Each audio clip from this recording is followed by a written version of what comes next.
3 days passed. 3 days of sneaking food to the storage building. 3 days of lying to her colleagues about where she was going. 3 days of watching the cubs grow stronger and more playful. Jiwoo spent every free moment with them. She brought them meat from the station kitchen. She played with them using old equipment as toys. She cleaned their space and made sure they had fresh water. The cubs followed her everywhere in the small building. When she sat down, they climbed on her. When she stood up, they walked between her legs. Hyunwoo helped when he could. He kept watch while Jiwoo visited. He made excuses when people asked questions. But both of them knew their luck would not last forever. On the fourth day, their luck ran out. Jiwoo was in the storage building, playing with Siri. The small cub had a piece of rope and was trying to make Jiwoo chase it. Duri and Hana were wrestling in the corner. Everything seemed normal. Everything seemed fine, then the door opened. Commander Taemin stood in the doorway. He was a stern man with gray hair and hard eyes. He had run the research station for 10 years. He followed every rule perfectly. He expected everyone else to do the same. His face showed no emotion as he looked at the cubs. He looked at Jiwoo. He looked back at the cubs. Then he spoke, his voice cold and flat. "My office now." Jiwoo's heart sank. She stood up slowly. The cubs sensed something was wrong. They pressed against her legs, making worried sounds. "The cubs," Jiwoo started, "will stay here, locked in. We will deal with them after we deal with you." The walk to the commander's office felt like walking to an execution. Other researchers stared as Jiwoo passed. Word had spread fast. Everyone knew. Everyone was watching. Hyunwoo was already in the office. He would not look at Jiwoo. His face was red. He had probably been yelling. Or being yelled at. Commander Taemin sat behind his desk. He folded his hands and stared at Jiwoo. "Sit," she sat. "Do you know how many protocols you have broken?" "Yes, sir." "Do you understand the danger you have put this entire station in?" "The cubs are not dangerous." "They are babies. They are Ravenclaws." The commander's voice rose. "They are apex predators. In 6 months, they will be strong enough to kill you. In a year, they will be strong enough to destroy this entire station. That is a year away. Right now, they need help. That is not our concern. Our concern is research, documentation, observation from a safe distance, not adoption of lethal wildlife." Jiwoo felt anger building in her chest. "So we should have let them die? 3 babies should have starved because of protocol?" "Yes." The commander's answer was simple and final. "That is exactly what should have happened. That is what the rules say. That is what keeps us safe. The rules are wrong." The office went silent. Hyunwoo looked up shocked. Nobody talked to the commander like that. Nobody challenged the rules. Commander Taemin leaned forward. "You are relieved of duty. You will be sent back to Earth on the next transport. The cubs will be terminated humanely. This incident will be reported to the Galactic Council." "No." Jiwoo stood up. "You cannot kill them. I can and I will. It is the only safe option. Give them to me then. Let me take them when I leave. I will find somewhere for them." "Absolutely not. You have already proven you cannot be trusted with dangerous animals. They are not dangerous." "They are enough." The commander slammed his hand on the desk. "This discussion is over. You are confined to quarters until the transport arrives. Officer Hyunwoo will escort you." Hyunwoo stood up. He looked miserable. "Commander, maybe we could... Do not make me relieve you of duty as well." Hyunwoo closed his mouth. He gestured for Jiwoo to follow him. They walked to her quarters in silence. Other researchers watched but said nothing. When they reached her room, Hyunwoo finally spoke. "I am sorry. I tried to convince him. I really did. I know." Jiwoo's voice was dull. She felt numb. "It is not your fault. What will you do?" "I do not know." Hyunwoo left. The door locked behind him. Jiwoo was alone. She sat on her bed and put her head in her hands. The cubs would be killed, terminated humanely. That was the phrase they used. As if there was a humane way to kill babies who had done nothing wrong. Duri, Hana, Siri. 3 names. 3 lives. 3 creatures who had trusted her. And she had failed them. Hours passed. Jiwoo did not move. She stared at the wall and thought about the cubs. Were they confused? Were they scared? Did they wonder where she was? Night fell. The station grew quiet. Jiwoo lay down but could not sleep. Every time she closed her eyes, she saw Siri's bright eyes looking at her. She heard Hana's curious chirping. She felt Duri's weight on her back. Around midnight, her door lock clicked. The door opened quietly. Hyunwoo slipped inside. What are you doing? Jiwoo sat up. If they catch you, I have a plan. A stupid plan. A very human plan. What kind of plan? There is a transport ship leaving tomorrow morning. Not the official one. A cargo ship. It delivers supplies to the outer colonies. The pilot is a friend. He owes me a favor, so he can take passengers who are not on the official manifest. No questions asked. Jiwoo's heart started beating faster. You mean smuggle us out? I mean give you a chance. You and the Cubs. But the commander says a lot of things. But he is asleep right now, and the night guard is terrible at his job. And I happen to know where the storage building key is kept. Jiwoo stared at him. You would do this? Risk your career? Your reputation? Hyunwoo pushed his glasses up.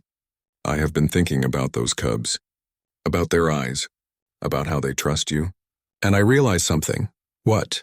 The other species in the galaxy, they follow rules because rules keep them alive. But humans? We follow something else. Something deeper.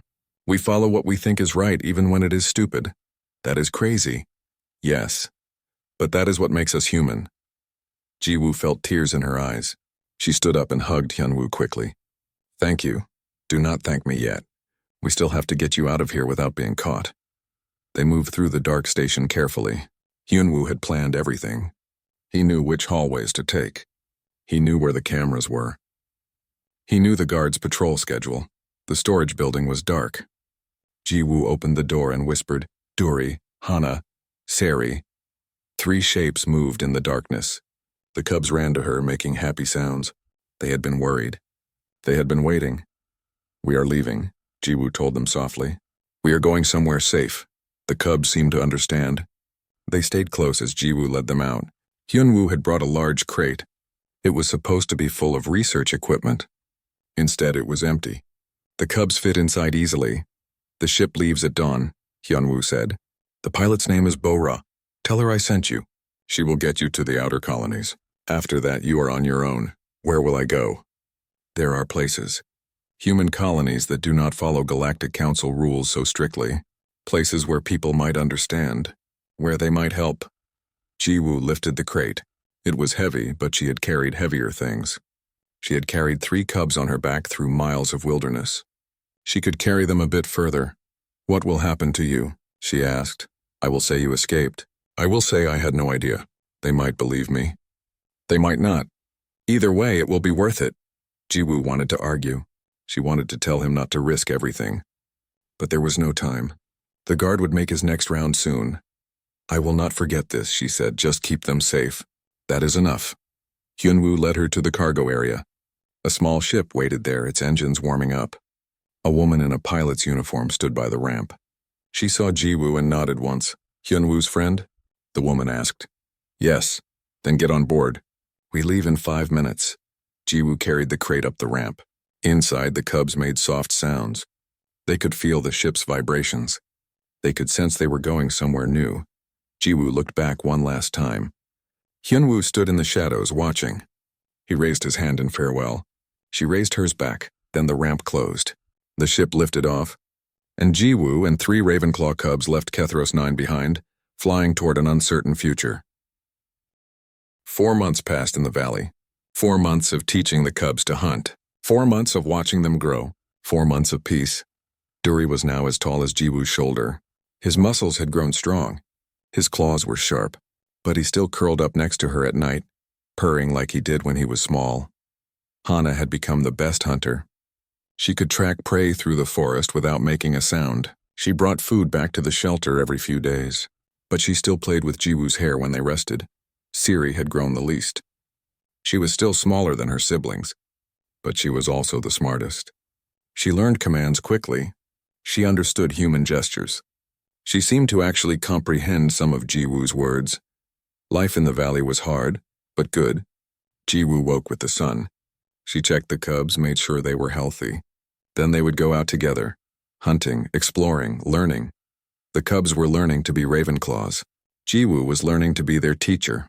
Ms. Yoon visited once a month, bringing supplies and news from the colony. The news was usually the same. The Galactic Council was looking for Jiwoo. They had declared her a criminal. They wanted the cubs destroyed, but the colony refused to cooperate. They claimed ignorance. They protected their own.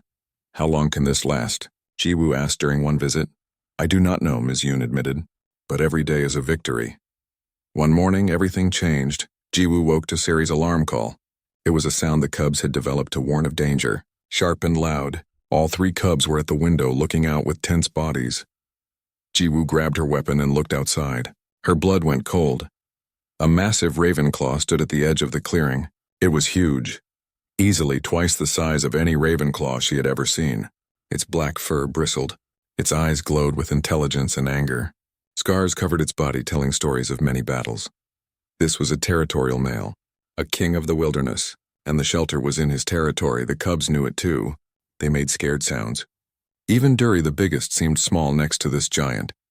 The male Ravenclaw roared. It was a sound that shook the ground. A sound that said, leave or die. Jiwoo's hand shook. She could try to defend the shelter. She had weapons.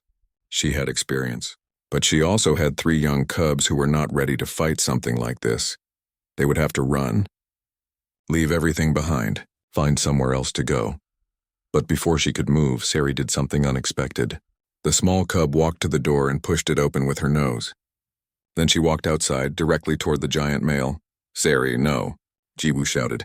She ran after the cub. Sari stopped halfway between the shelter and the male. She sat down. Then she made a sound. It was not aggressive. It was not scared. It was almost respectful. The male Ravenclaw tilted its head, studying this small creature. His muscles were tense, ready to attack. But he did not move. Sari made the sound again. Then she lowered her head, showing submission. The male took a step forward. Jiwoo's heart hammered. She raised her weapon. If this creature hurt Sari, she would fight. She would die fighting. But the male did not attack. He sniffed Sari carefully. He walked around her in a circle. Then he looked at the shelter. At Dury and Hana watching from the window. At Jiwoo standing with her weapon. The male made a deep rumbling sound. Not a roar. Something else. Then he turned and walked away, disappearing into the trees. Sari stood up and trotted back to Jiwoo, looking proud of herself. Jiwoo's legs felt weak. She sat down right there in the dirt. What just happened? She would never know for sure, but she thought maybe Sari had communicated something. Maybe she had told the male that they meant no harm, that they were not a threat, that they were family. Maybe the male had understood. Maybe he had given them permission to stay, or maybe Jiwoo was reading too much into animal behavior. Maybe they had just been lucky. Either way, they were safe, for now. That afternoon, as Jiwoo was preparing dinner, she heard a new sound. Voices. Human voices. Many of them. She looked outside and saw people approaching. Lots of people. Some wore uniforms. Official uniforms. Galactic Council uniforms. Ms. Yoon was with them. Her face looked worried. Jiwoo stepped outside. The cubs came with her, standing at her sides like guards. A woman in an expensive suit walked forward. She had blue skin and 4 arms. She was not human. She was a council representative. You are Jiwoo? The woman asked. Her voice was cold. I am. You are charged with illegal contact with dangerous species, with breaking quarantine protocols, with stealing council property. Do you deny these charges? The cubs are not property. They are living beings. They are weapons. Killing machines. You have endangered countless lives by keeping them alive. They have hurt no one. They will, when they are grown. That is what they do. Jiwoo felt anger rise in her chest. You do not know what they will do. You judge them based on their species, not on who they are. We judge them based on facts, based on data, based on thousands of years of observation. Then your data is wrong. The woman's eyes narrowed. You will surrender the cubs. They will be terminated. You will be arrested. This is not negotiable. No, you cannot stop us. We have authority here. You have authority nowhere. Ms. Yoon stepped forward. This is an independent colony. We do not follow council law. Then we will shut down your colony. We will force compliance. Try it, Ms. Yoon said coldly. See what happens when you attack a human settlement. See how the other human colonies react. See if you want that war. The councilwoman looked uncertain. She had not expected resistance. The humans were supposed to be scared, supposed to obey. At that moment, something incredible happened. The giant male Ravenclaw walked out of the forest. He stood behind Jiwoo and the cubs, silent, watching. Then more Ravenclaws appeared. 5 of them, 6, 10. They came from all directions, all sizes, all ages. They formed a circle around the shelter. The council soldiers stepped back. They raised their weapons, but they looked scared, very scared.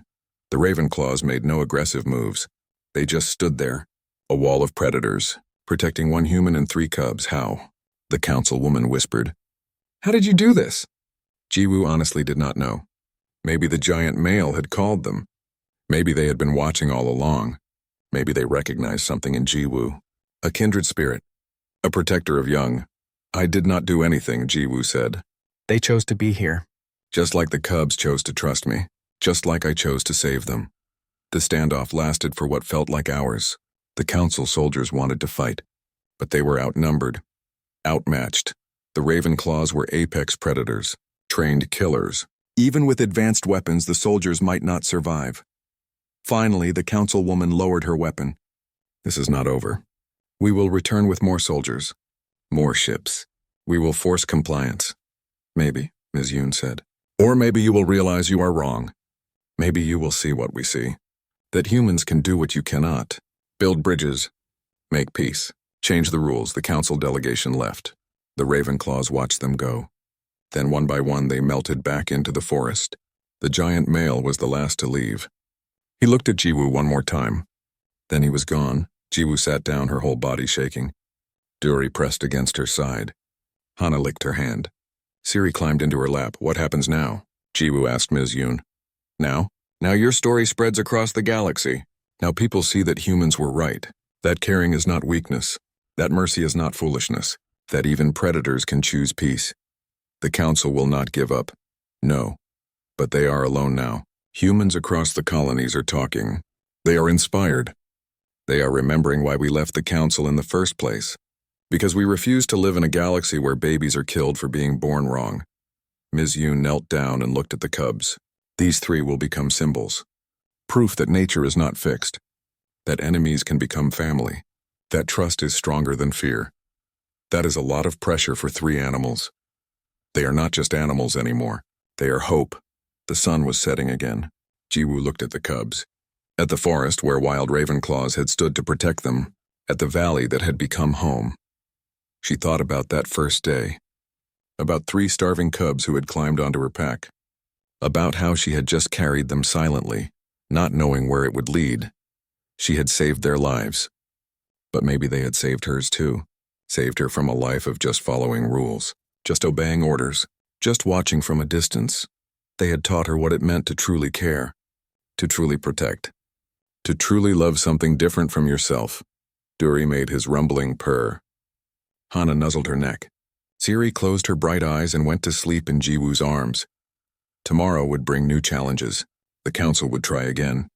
There would be fights and struggles. There would be danger, but tonight they were safe. Tonight they were together. Tonight they were family, and that was enough. For a human, that would always be enough. The morning air on Kethros 9 was cold and thin. Jiwoo pulled her jacket tighter around her body as she walked through the purple grass. Her boots made soft sounds against the ground. She had been on this planet for 3 weeks now, studying the wildlife. The research station was 5 miles behind her, and she planned to be back before dark. Jiwoo was a field researcher from Earth. She studied dangerous animals on alien planets. Most people thought her job was crazy. Her own mother had cried when Jiwoo told her about this assignment. But Jiwoo loved her work. She loved being out in nature, even when that nature could kill her. Today she was tracking Ravenclaws. These creatures were the top predators on Kethros 9. They stood 8 feet tall and had black fur that shimmered in the light. Their claws were as long as human fingers and sharp as knives. Their teeth could crush metal. Every alien species in the galaxy feared them. The Galactic Council had strict rules about Ravenclaws. Rule number 1, never get close. Rule number 2, never make contact. Rule number 3, if you see one, run. Jiwoo followed these rules carefully. She watched from far away with her scanner. She took notes and pictures. She never tried to touch them. Her scanner beeped softly. Jiwoo stopped walking and checked the screen. There were signs of Ravenclaw activity nearby. Blood traces in the soil, broken branches, large footprints in the mud.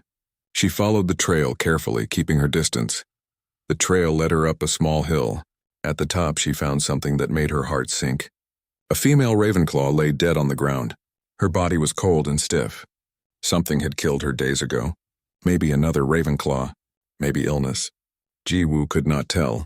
She should have turned around right then. Dead predators often meant danger nearby, but something made her stay. A small sound reached her ears. A soft crying noise. It came from behind a large rock near the dead Ravenclaw. Jiwoo moved closer, very slowly. Her hand touched the weapon at her belt just in case. She looked behind the rock and gasped. 3 Ravenclaw cubs huddled together in the dirt. They were tiny, maybe the size of large dogs. Their black fur was dirty and matted. Their eyes were dull with hunger. The cubs looked at her. They did not run. They did not attack. They just stared with those big, sad eyes. One of them made that crying sound again. It was the sound of a baby calling for its mother. A mother who would never come. Jiwoo knew what she should do. The rules were clear. Leave them alone. Call the research station. Let nature take its course. These were predators. Dangerous animals. They would grow up to hunt and kill. Saving them broke every protocol in the book. But Jiwoo was human. And humans had a hard time walking away from babies. Even baby predators. She opened her pack slowly. Inside she had food bars, water, and medical supplies. She broke a food bar into pieces and held one out. The cubs did not move. They watched her hand with suspicious eyes. Jiwoo set the food on the ground and stepped back. The smallest cub crept forward. It sniffed the food, then ate it quickly. The other 2 followed. They ate like they had not seen food in days. They probably had not. Cubs this young could not hunt alone. Jiwoo gave them more food. She gave them water from her bottle. They drank and ate until nothing was left. Then they just sat there looking at her. What now? Jiwoo checked her communicator. She could call the station, tell them what she found. They would send a team to remove the cubs, or maybe they would just leave them to die. That was the usual protocol for dangerous species. She looked at the 3 small faces watching her. They were not dangerous now. Right now, they were just scared babies who had lost their mother. Jiwoo made a decision. A stupid decision. A human decision. She would finish her survey route and take the cubs back with her. Then she would figure out what to do. Maybe she could find a sanctuary. Maybe she could convince someone to help. She started walking. After a few steps, she heard small footsteps behind her. The cubs were following. Jiwoo stopped and turned around. They stopped too, keeping their distance but not leaving. She kept walking. They kept following. After 10 minutes, Jiwoo felt something touch her pack. She froze. Slowly, she turned her head. One of the cubs had climbed onto her backpack. It sat there, small paws gripping the straps. Its weight was noticeable but not terrible. Then the second cub climbed up. It settled next to its sibling. The third cub tried to climb but was too small. It made a sad sound. Without thinking, Jiwoo reached back and lifted it up carefully. The cub did not bite her. It just curled up with the others. Now she had 3 predator cubs riding on her back. Jiwoo could feel their weight with each step. Her shoulders would hurt later. Her back would ache. But she did not put them down. She just kept walking. The purple grass stretched out ahead of her. The twin sons of Kethros 9 climbed higher in the sky. Jiwoo walked in silence, carrying her dangerous cargo. The cubs made no sound. They just held on tightly, trusting this strange creature who had fed them. Jiwoo did not know what would happen next. She did not know how she would explain this to the station commander. She did not know if she would get in trouble. She probably would. Humans always got in trouble for caring too much. But for now, she just walked, 1 foot in front of the other, carrying 3 lives that would have ended without her. Breaking every rule, doing what humans do best, being too stubborn to let babies die, even when those babies had claws and fangs. The research station was still 4 miles away. Jiwoo had a long walk ahead of her, but she was not alone anymore. She had 3 small passengers who needed her. 3 reasons to keep going. She adjusted her pack and kept walking through the purple grass. The walk back to the research station took longer than Jiwoo expected. The cubs were heavier than they looked. Her shoulders burned with each step. Sweat ran down her face despite the cold air. But she did not stop. She could not stop now. When the station came into view, Jiwoo felt her stomach twist with worry. The building was made of white metal and glass. It looked clean and modern against the wild landscape. Several people worked there, scientists from different planets. All of them followed the rules strictly. Jiwoo was about to break every rule at once. She stopped at the edge of the station perimeter. The cubs shifted on her back, sensing her tension. One of them made a small chirping sound. Jiwoo reached back and touched its head gently. The fur was softer than she expected. Her communicator buzzed. A voice came through. "Jiwoo, are you back? Your tracker shows you at the perimeter." It was Hyunwoo, the station's communications officer. He was from Earth 2, from the same country as Jiwoo. They had become friends during the mission, but even friends had to follow rules. Jiwoo pressed the button on her communicator. "Yes, I am back, but I need help at the east entrance. Do not alert anyone else yet." There was a pause. "What is wrong? Are you hurt?" "No, just come alone, please." Another pause, longer this time. "Okay, give me 2 minutes." Jiwoo waited by the fence. The cubs had grown quiet. They pressed close to her back as if they knew something important was happening. Maybe they did. Animals often sensed things humans missed. Hyunwoo appeared at the gate. He was tall and thin, with glasses that always slipped down his nose. He pushed them up as he walked toward her. "What is going on? Why did you—" He stopped talking. His eyes went wide. His mouth opened, but no sound came out. "I know," Jiwoo said quietly. "I know how this looks." "Those are Ravenclaws," Hyunwoo whispered. His face had gone pale. "Those are Ravenclaw cubs on your back. They were orphaned. Their mother was dead. They were starving. So you brought them here?" Hyunwoo's voice rose higher. "Do you know what the commander will do? Do you know what the Galactic Council will do? I could not leave them to die. They are predators, Jiwoo. They will grow up to be killing machines. That is what they do. That is what they are." Jiwoo felt anger flash through her. "They are babies. Right now they are just babies who need help." Hyunwoo ran his hand through his hair. He looked at the cubs, then at Jiwoo, then back at the cubs. "This is insane. This is the most insane thing I have ever seen. And I once saw a human try to pet a plasma eel. Will you help me?" "Help you do what?" "Hide 3 Ravenclaw cubs? In a research station? That is impossible. I just need time to figure out what to do. Maybe I can contact a wildlife sanctuary. Maybe someone will take them." Hyunwoo was quiet for a long moment. He stared at the cubs. The smallest one looked back at him with big, dark eyes. It tilted its head, curious about this new person. "They are kind of cute," Hyunwoo said finally.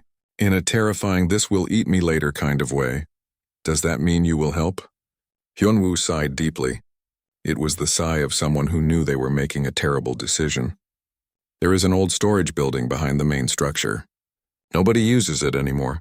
We keep broken equipment there. You could hide them there temporarily." "Thank you." "Do not thank me yet. We are both going to get fired for this. Maybe arrested. Definitely yelled at." They moved carefully through the station. Hyunwoo went first, checking to make sure the path was clear. Jiwoo followed, trying to keep the cubs quiet. Fortunately, it was late afternoon. Most people were inside, working on their research or eating dinner. The storage building was small and dusty. Old machines sat in corners covered with sheets. But it was warm and dry. Jiwoo carefully set down her pack. The cubs climbed off and immediately began exploring their new space. "They need food," Jiwoo said. "Real food. Not just my ration bars. The station has meat in storage. For the researchers who eat meat. I can get some without anyone asking questions. And water. A lot of water," Hyunwoo nodded. He started to leave, then turned back. "Why did you do this, really?" Jiwoo watched the cubs sniff around the room. "Because they looked at me. Because they trusted me. Because I am human and we do stupid things when babies are involved. Even baby predators. The other species do not understand that about us. I know. They think we are crazy. They are probably right." Hyunwoo smiled a little. "Yeah, they probably are." He left to get food. Jiwoo sat down on the floor. Her body ached from the long walk. The cubs came over to her cautiously. They sniffed her hands and clothes. She stayed very still, letting them investigate. Their noses were cold and wet against her skin. The smallest cub climbed into her lap. It curled up and closed its eyes. The other two settled down next to her. Within minutes, all three were asleep. Jiwoo looked down at them. They looked so peaceful, so innocent. It was hard to believe they would grow into apex predators. Hard to believe these small warm bodies would become something feared across the galaxy. But that was years away. Right now, they were just tired, hungry babies who had lost everything. Hyunwoo returned with food and water. He also brought blankets and a medical kit. I told the supply officer I was setting up a new observation post. She did not ask questions. They fed the cubs. The small creatures ate eagerly, making happy sounds as they chewed. Jiwoo checked them for injuries and found none. They were healthy, just underfed. What are you going to name them? Hyunwoo asked. Name them? You cannot just call them the cubs forever. Jiwoo had not thought about names. She looked at the three animals. The biggest one had a small white patch on its chest. The middle one had slightly larger ears. The smallest one had paws that seemed too big for its body. The big one is Duri, she said finally. It means two in Korean because it has two colors. And the others? The middle one is Hana, one, because it is number one at being curious. That leaves the small one. Jiwoo picked up the smallest cub. It licked her finger with a tiny tongue. This is Siri. It means clear or bright, because it has the brightest eyes. Hyunwoo smiled. Those are good names. Very human names for very non-human creatures. They need something good in their lives. A name is a start. The cubs played with the blankets. They wrestled with each other gently, making small growling sounds. They were already looking healthier. Already looking happier. How long do you think we can keep this secret? Hyunwoo asked. I do not know. Maybe a few days. Maybe less, and then what? I will figure something out. I always do. Hyunwoo did not look convinced, but he did not argue. He just helped make a comfortable space for the cubs to sleep. They lined up boxes to make walls. They put down soft blankets. They filled bowls with water. By the time they finished, it was dark outside. The cubs were sound asleep in their new den. Duri snored softly. Hana had one paw over Siri's back. I should get back before someone notices I am gone, Hyunwoo said. Thank you. For everything. Just promise me one thing. What?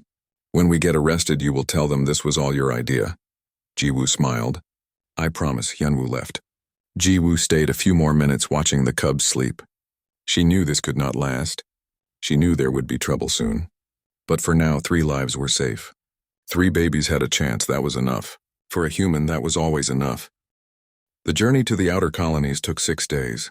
6 long days on a cargo ship that smelled like metal and oil. 6 days of keeping the cubs quiet and hidden. 6 days of wondering if she had made the right choice. The pilot, Bora, was a woman of few words. She brought food for Jiwoo and meat for the cubs. She asked no questions. She made no judgments. She just flew the ship and minded her own business. Where are we going? Jiwoo asked on the 3rd day. Colony World 17, Bora answered. Human settlement, independent, not part of the Galactic Council network. Why is it independent? Bora smiled slightly. Because humans do not like being told what to do. The Council has too many rules. So some of us left. Built our own places. Make our own choices. Will they accept me? And the cubs? Maybe, maybe not. But at least they will give you a chance. That is more than the Council would do. The cubs grew restless on the ship. They wanted to run and play. The cargo hold was too small. Jiwoo tried to keep them entertained with toys made from scrap materials. She taught them simple games. She talked to them constantly, even though they could not understand her words, but they understood her tone. They understood kindness. Duri would rest his head on her knee when she was sad. Hana would bring her things, trying to make her smile. Siri would curl up in her lap and purr like a strange alien cat. On the 6th day, Bora announced they were approaching Colony World 17. Prepare for landing. And good luck. You will need it. The ship descended through clouds.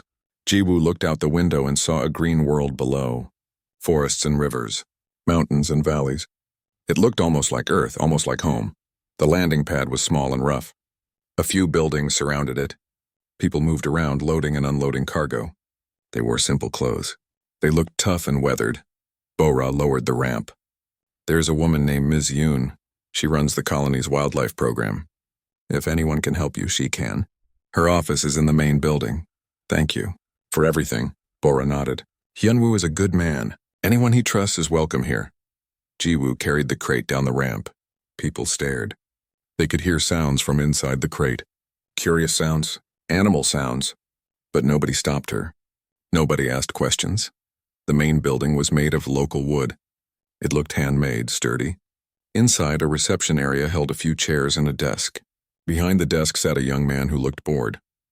"I need to see Ms. Yoon," Jiwoo said. "What about?" "Wildlife matters." "It is urgent." The young man shrugged and pointed down a hallway. Third door on the left, Jiwoo found the office. The door was open. Inside, a woman with silver hair sat at a desk covered with papers and data pads. She looked up as Jiwoo entered. "Can I help you?" "My name is Jiwoo. I need help with some animals." Ms. Yoon's eyes went to the crate. "What kind of animals?" "The kind that most people would kill on sight." That got Ms. Yoon's attention. She stood up and closed the door. "Show me." Jiwoo opened the crate. 3 Ravenclaw cubs climbed out, looking around the new space with wide eyes. They stayed close to Jiwoo, nervous in the unfamiliar place. Ms. Yoon's eyes went wide. She took a step back. Then she laughed. It was not a mean laugh. It was the laugh of someone who had seen many impossible things and learned to accept them. "Ravenclaws.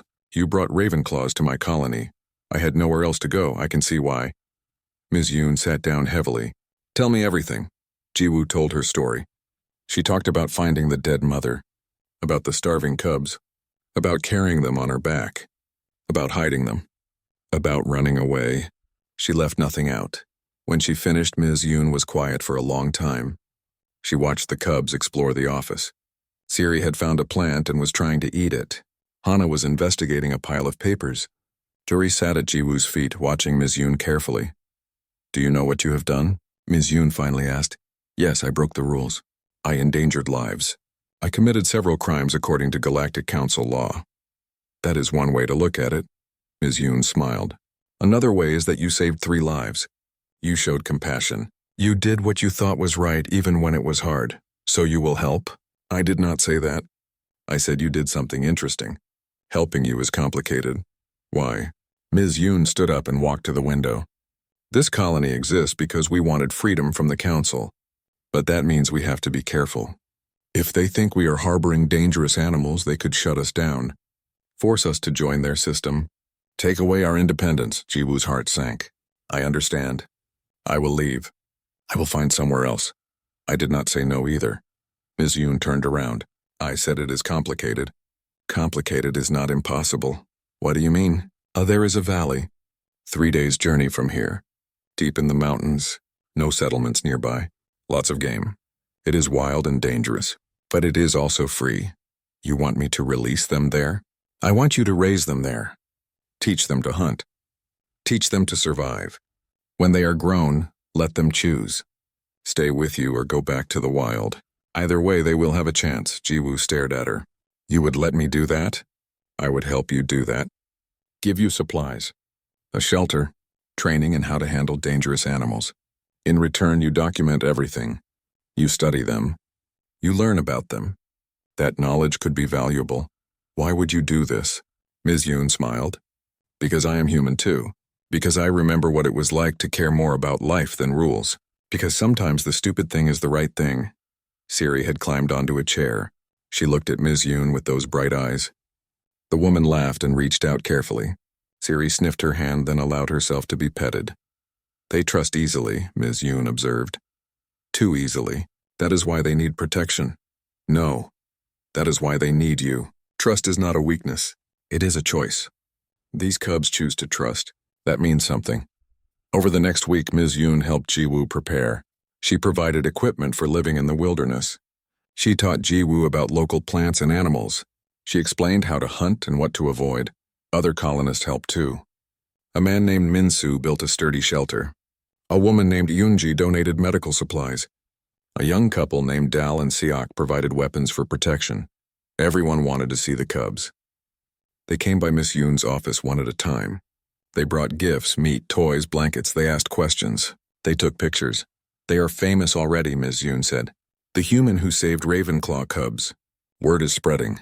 Is that good or bad?" "Both. It makes you a target for the Council. But it also makes you a symbol, proof that humans can do what others cannot. Build bridges. Make peace. Care for the enemy. They are not the enemy. They are just animals. To us, yes, to others. Ravenclaws are monsters, killers, things to be feared and destroyed. You are changing that story. That is dangerous, but it is also necessary. On the 8th day they were ready. A transport vehicle took them to the valley. It was beautiful. Green and wild. A river ran through the middle. Trees covered the mountains. The air smelled clean and fresh. The shelter was simple but strong. One large room with a fireplace. A storage area for food. A workbench for repairs. Windows that could be shuttered against storms. Ms. Yoon helped unload supplies. Then she turned to Ji-woo. You can still change your mind. Come back to the colony. We will find another solution. No. This is right. I can feel it. Then good luck. I will check on you every month. If you need anything, use the radio. And Ji-woo? Yes? Thank you. For reminding us why we left the council. Why we chose freedom. You and these cubs, you represent something important. Do not let anyone take that away. Ms. Yoon left. Ji-woo stood in front of her new home with 3 Ravenclaw cubs at her feet. The sun was setting over the mountains. The valley was quiet except for the river's song. Duri looked up at her and made a questioning sound. This is home now, Ji-woo told him. This is where we start over. The cubs seemed to understand. They ran into the shelter, exploring their new den. Ji-woo followed them inside and started a fire. Outside, the wilderness waited. Full of danger, full of possibility, full of freedom.